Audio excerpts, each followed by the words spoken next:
Assalamualaikum warahmatullahi wabarakatuh.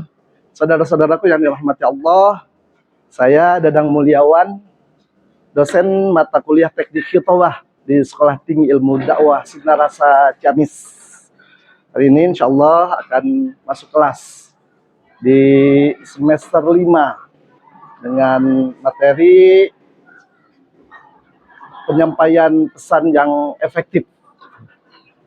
Sangat diharapkan tujuan pembelajarannya yaitu mahasiswa bisa memahami dan menerapkan metode penyampaian pesan yang efektif. Mohon doa dari semuanya.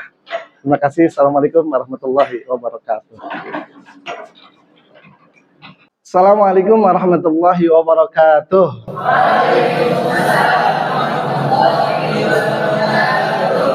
Alhamdulillahilladzi faddala bani adama bil ilmi wal amal ala jami'il alam. Wassalatu wassalamu ala Muhammadin Sayyidil Arabi wal Ajam wa ala alihi wa sahbihi an-nabi'al ulumi wal hikam. Amma ba'd. Apa kabar semuanya?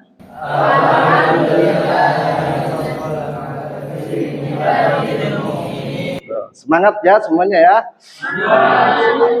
Ini bagi Bapak yang senang ngemil. Ternyata ada ngemil yang paling membahagiakan bagi Bapak. Kalian suka ngemil? Apa ada ngemil yang paling membahagiakan bagi diri Bapak? Ngemilnya ngemilikin mahasiswa seperti kalian. Ya, ini biar lebih cair suasananya ya. Alhamdulillah, ini semester 5 mata kuliah yang Bapak ampu yaitu Teknik Khitobah. Ini kita masuk pertemuan yang ke-6. Di RPS-nya ini materi yang disampaikan di pertemuan ke-6 ini yaitu metode penyampaian pesan yang efektif. Ini tujuan pembelajarannya supaya para mahasiswa mampu memahami dan menerapkan metode penyampaian pesan yang efektif. Kemudian juga bisa mengidentifikasi metode penyampaian pesan yang tidak efektif supaya meminimalisir miskomunikasi, supaya pesan yang kita sampaikan bisa diterima oleh audiens, oleh khalayak dengan baik ya, efektif. Nah, ini materi yang disampaikan. Yang pertama ini ada the 5 canons of rhetoric. 5 konun. Kalau ada 5 konun, 5 prinsip retorika yang manakala kita kuasai, tentu ini sangat membantu dalam menyampaikan pesan yang efektif, maksimal, ya, persuasif, sehingga bisa diterima oleh audiens dengan baik. Ya. Yang pertama ini inventio. Inventio ini penemuan. Kita temukan ide, gagasan, argumen, atau topik yang akan kita sampaikan. Ayo, gali. Ide apa yang akan kita sampaikan dalam pidato kita. Kemudian kenali khalayak yang kita ajak bicara ini, apakah audiensnya sesama mahasiswa seperti kalian, atau ini anak-anak SD, ini jamaah ibu-ibu. Kenali khalayak. Kemudian yang tadi, ide apa yang akan kita sampaikan? Topik bahasan yang akan kita sampaikan dalam khitobah kita, ya, dalam pidato kita. Setelah inventio, penemuan, ada disposisio. Disposisio ini artinya pengaturan, penyusunan, proses menyusun, mengatur, mengorganisir ide-ide yang ada secara sistematis, ya, secara runut, sehingga bisa dipahami dengan jelas oleh audiens, ya. Itu yang kedua. Jadi silahkan disusunlah. Oh, ini untuk mukadimahnya, oh ini isinya, gitu kita sampaikan urgensinya, misalkan tentang apa, silahkan nantilah bisa praktek lah ya, biar lebih greget gitu, tentang sabar atau tentang daya juang atau tentang istiqomah tentang pentingnya ilmu, ya, tentang etika, adab, gitu. Silahkan idenya temukan, kemudian lagi disampaikan secara sistematis, ya, logis, sehingga bisa dipahami oleh khalayak, oleh audiens. Kemudian yang ketiga, ini elokasio, ya, gaya pemilihan kata dan gaya bahasa, ya, pemilihan kata dan gaya bahasa yang digunakan dalam pidato, ya. Apalagi para mahasiswa ini pandai merangkai kata, ya, bahasa puitis-puitis silahkan. Tapi ini tentu pesan moral yang positif, ya, yang bisa menggugah perasaan audiens sehingga mau melakukan apa yang kita sampaikan. Contohnya kita arahkan supaya audiens ini bisa bersabar. Karena sabar sesuatu yang krusial dan esensial, penting dan genting. Kalau tidak sabar, bubar, betul? Mahasiswa tidak sabar kuliah, bubar. Ya, guru tidak sabar ngajar, bubar. Dosen tidak sabar untuk ngajar, ya bubar. Rumah tangga tidak sabar, bubar. Ya, bisnis tidak sabar, bubar. Maka tetap sabar, meski sukar, jalani dengan tegar, karena pahala kebaikan itu tak akan pernah tertukar. Update status. Jadi jangan di status itu andilau, andilau antara dilema dan galau. Gegana, gelisah galau merana, meriang, merindukan kasih sayang. Jangan ya, yang menginspirasi itu, karena bahasa tulisan itu bicara. Kata guru kita, pengersa, tulisan teh ngomong. Gitu. Jadi yang baik ya, ditulisan di status itu. Ya, silahkan. Ini tentang kesabaran atau tentang daya juang harus kita bentang di mahasiswa zaman sekarang. Kalau tidak, siap-siap tumbang di masa yang akan datang. Itu rangkai kata. Ya, Bapak percayalah kalian pandai merangkai kata, apalagi generasi zaman now gitu, ya. Gitu. Tapi kita arahkan. Yang tadinya fokusnya mahasiswa merangkai kata untuk mahasiswi untuk mahasiswa, kita arahkan pesan-pesan moral yang disampaikan, dakwah.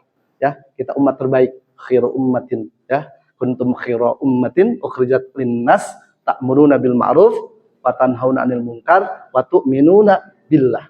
Kita menjadi umat yang terbaik dalam pandangan Allah Subhanahu wa taala. Ada 3 fungsi yang kita jalankan. Kuntum khairu ummatin ukhrijat linnas ta'muruna bil ma'ruf wa tanhauna 'anil munkar wa tu'minuna billah. Yang pertama, ta'muruna bil ma'ruf, menyeru kepada kebaikan, ada humanisasi, memanusiakan manusia. Ta'muruna bil ma'ruf. Yang kedua, wa tanhauna 'anil munkar, ya. Mencegah dari kemungkaran, ada liberasi. Liberasi ini membebaskan diri dari belenggu hawa nafsu dan penjajahan setan. Manusia kita ajak supaya menghindari dari kemaksiatan, ya, supaya tidak melakukan kemungkaran. Ada liberasi ini membebaskan diri dari belenggu hawa nafsu dan penjajahan setan. Kemudian yang ketiga, wa tu'minuna billah, dasarnya iman kepada Allah. Ada transendensi, kita khair ummah, menjadi umat yang terbaik dalam pandangan Allah Subhanahu wa taala. Ada humanisasi, ada liberasi, ada transendensi.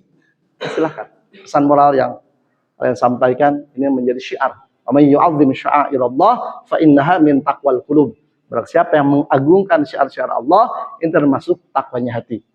Yang keempat, kemudian ini memoria. Memoria ini mengingat atau ingatan.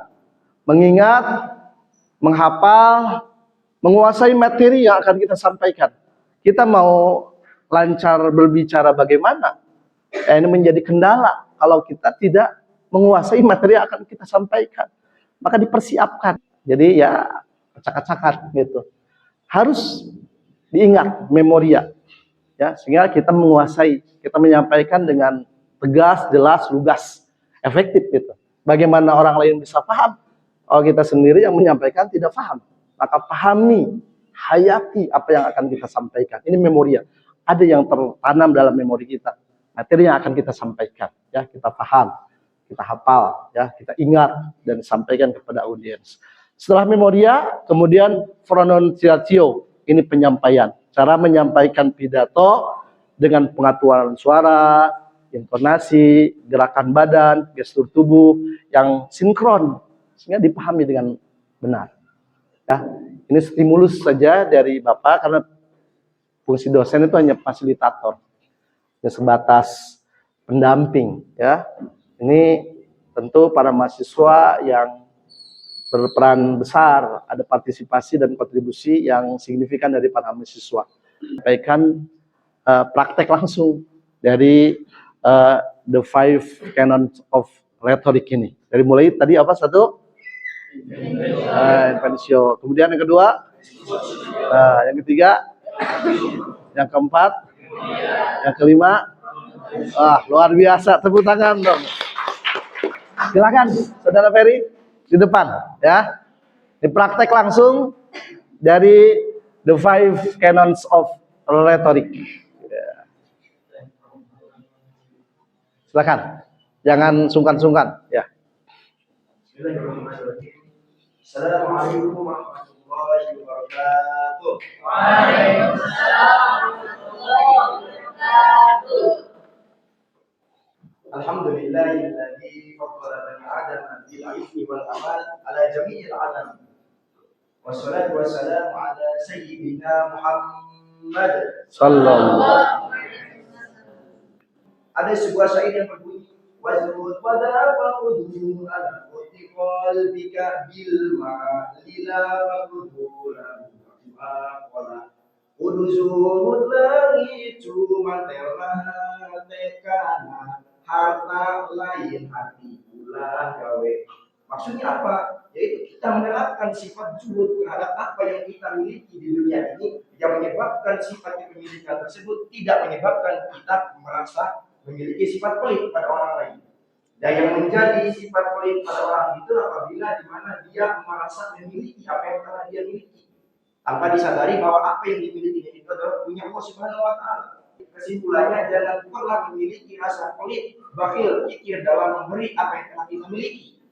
Karena pada dasarnya apa yang kita beri itu hakikatnya kita mengambil. Itu kembali lagi membawa rekan-rekan rezeki yang lain. Jangan pelit, ya kasihan. Seperti itu kurang lebihnya. Mungkin cukup sekian yang bisa saya sampaikan. Perihal senang berbagi, senang memberi dan senang menolong orang lain dengan apa yang kita miliki. Maka gabung jadi doa Bapak itu terjadi adil ada. Ada ini main di sawah sambil minum di atas batu. Wabillahi taufiq wal hidayah. Wassalamualaikum warahmatullahi wabarakatuh. Waalaikumsalam. Aplaus yang meriah untuk Saudara Ferry. Tugas coba nanti di rumah kaji pelajari tentang pidato yang efektif, pesan yang kita sampaikan. Itu bersumber dari Al-Quran. Yang pertama terkait qaulan karima. Yang pertama qaulan karima. Yang kedua qaulan sadida, ya. Qaulan sadida. Yang ketiga qaulan baligha, ya. Yang keempat qaulal layyina. Yang kelima qaulam maisura, ya. Silakan. Kesimpulannya dari materi ini, pertemuan ke-6 sesuai dengan RVS, mahasiswa diharapkan mampu memahami dan menerapkan, mengimplementasikan metode penyampaian pesan yang efektif dan terbukti barusan, ya. Baru dijelaskan langsung praktek. Berarti mampu memahami dan bukan hanya memahami, mengimplementasikan, menerapkan, ya. Terima kasih atas segala perhatian. Ini mudah-mudahan kita memperoleh ilmu yang manfaat dan barokah. Amin. Barokah semuanya segalanya selamanya. Amin ya rabbal alamin. Aku menangis karena dosa. Waktu habis sungguh tidak terasa. Cukup. Adanallahu alaikum ajma'in. Mubtada'un zaidun wa adlul khabar in kunta zaidun adlul man yatadar wallahu musta'an ila sabil rahman wallahu muwaffiq ila aqwamit thoriq. Assalamualaikum warahmatullahi wabarakatuh.